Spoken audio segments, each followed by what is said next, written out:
What is the best compact phone you can get right now? The Xiaomi 17 Pro with a dual display, the brand new orange iPhone 17 Pro, the Pixel 10 Pro with a classic Pixel look, or the Galaxy S25, which is the lightest phone in this batch.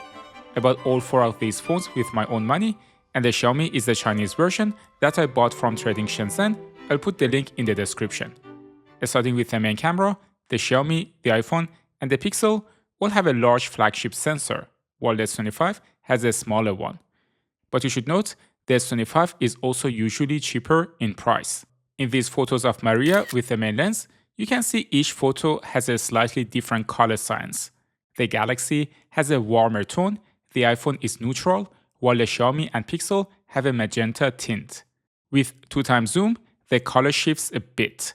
Here, the Galaxy and iPhone stay neutral, Xiaomi this time has a warmer tone, and Pixel is magenta. I'm shooting on Leica Vibrant if you need to know. For indoor shots with the main lens, you can already see the smallest sensor of the Galaxy makes the photo look not as sharp. The other 3 phones are doing a great job, but the processing is different. For portrait mode, I found all phones do an excellent job, and the bokeh looks very natural. The only exception is the Pixel, which not only over-sharpens the image, but also makes Maria's hair unnaturally cut. For the ultra-wide shot, I found Xiaomi is the only phone that is correcting the photo, and especially on the iPhone and Pixel, Maria's proportions looks unnatural. For the telephoto lens, the Galaxy is 3 times, the iPhone is 4 times, and the other 2 are 5 times. Of course, that doesn't stop you from zooming further, but anything more than what I mentioned will simply make the photo do a digital crop. Also, the Galaxy has the smallest sensor size, while the Xiaomi has the largest. That means on the Galaxy, you get the least amount of background blur, while on the Xiaomi, you get the most.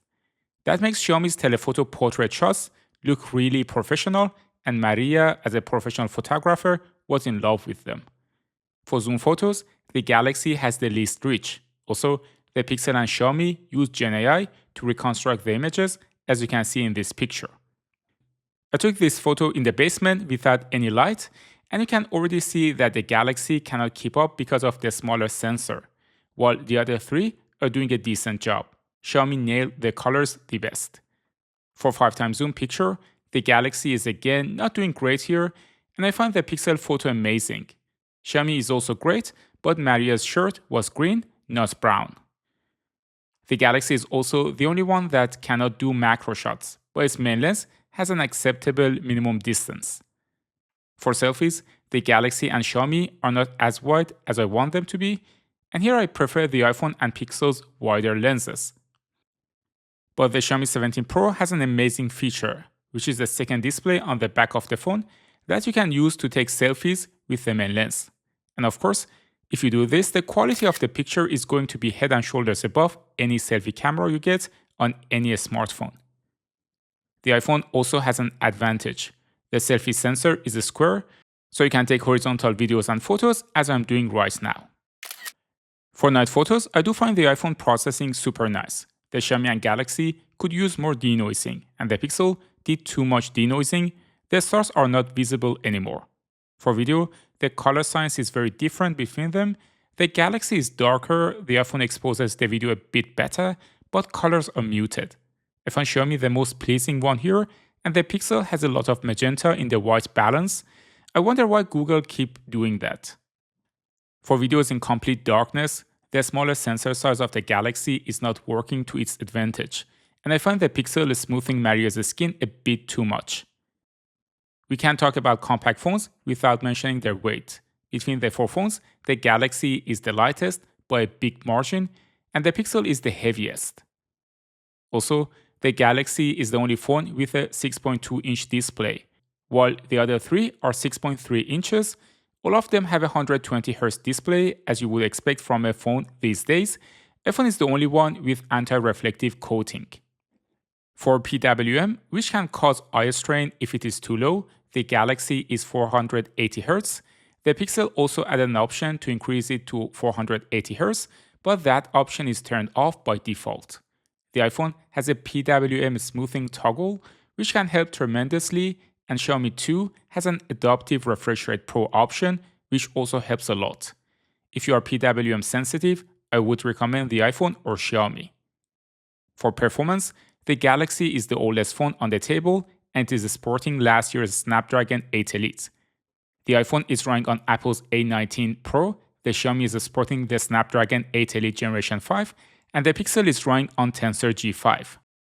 On Geekbench for multi-core, the Xiaomi gets the best score, followed by the iPhone, Galaxy, and Pixel. For single core, the iPhone gets the better score, followed by Xiaomi, Galaxy, and finally Pixel. Also ran 3D Mark Wildlife Extreme, but the result was rather peculiar. The Galaxy got the highest score here, strange, followed by Xiaomi, iPhone, and then Pixel, which is not that strange. The Galaxy, Xiaomi, and Pixel are all running Android 16, while the iPhone is running iOS 26. The look and feel of Xiaomi UI is very similar to iOS sometimes, but since iOS has this new liquid glass design now, they look slightly different. For example, when playing music, the Galaxy has this small bar on the top corner, while the iPhone and Xiaomi both have a dynamic island. The Pixel has a classic look still, and you have to go to the quick settings or the notification bar to access playing music. Another thing that looks almost identical on Galaxy, iPhone, and Xiaomi is the widgets. The Pixel 1 looks different though. Even when opening the weather app, the first three phones have a very similar UI, while the Pixel is the only one with a different design. I also decided to do a battery drain test on the phones. The Xiaomi has the highest battery capacity here, and the iPhone is the nano SIM card version, so it has the lowest capacity. So it's not a surprise that Xiaomi has the highest battery percentage after the first part of the test, which was taking photos and videos. All phones are connected to the same 5G network and Wi-Fi is off. The brightness is also set to the same at 600 nits using a lux meter. I played YouTube for an hour and by the end of it, the Xiaomi had the highest battery percentage at 75%, while the Galaxy had the lowest at 61%. Then I played Google Meet on 5G again for another hour, and Xiaomi was still top of the game, followed by the Pixel, iPhone, and Galaxy. I then removed the SIM card from the phones and ran the rest of the test on Wi-Fi only. I know there are always a lot of comments on software optimization and software versions, but I can tell you there are two things that are the most important factors for battery life: the kernel your phone is running and the hardware, with the battery and chipset being the most important parts there. Android phones are generally less efficient, and the reason is very simple. If you want to make an operating system that works in every single brand out there, you can run your kernel as effectively as you want, and there is no way around it. With optimization, you can only make it marginally better. So the only way for Android phones to beat the iPhone is through these crazy high-capacity batteries, like what Xiaomi and other Chinese phones are doing right now. It seems like the Galaxy is going to be the first phone to leave the chat. It still did an impressive job for having a small battery capacity for an Android phone, in my opinion, and it is not that far off from the iPhone Pro and Pixel 10 Pro, which have a larger battery. After 7 hours and 22 minutes, the Galaxy was the first phone to leave the chat. The Pixel got really close to the iPhone, and for a moment, it looked like maybe the iPhone would even beat it. But the iPhone died first at 8 hours and 2 minutes, while the Pixel still had 3%. After a few minutes, the Pixel left the chat at 8 hours and 11 minutes, while the Xiaomi still had 19% left, which is crazy. The Xiaomi ran for more than another hour and left the chat at 9 hours and 28 minutes, which is super impressive for a sub 200 gram compact phone. This is almost iPhone 17 Pro Max territory.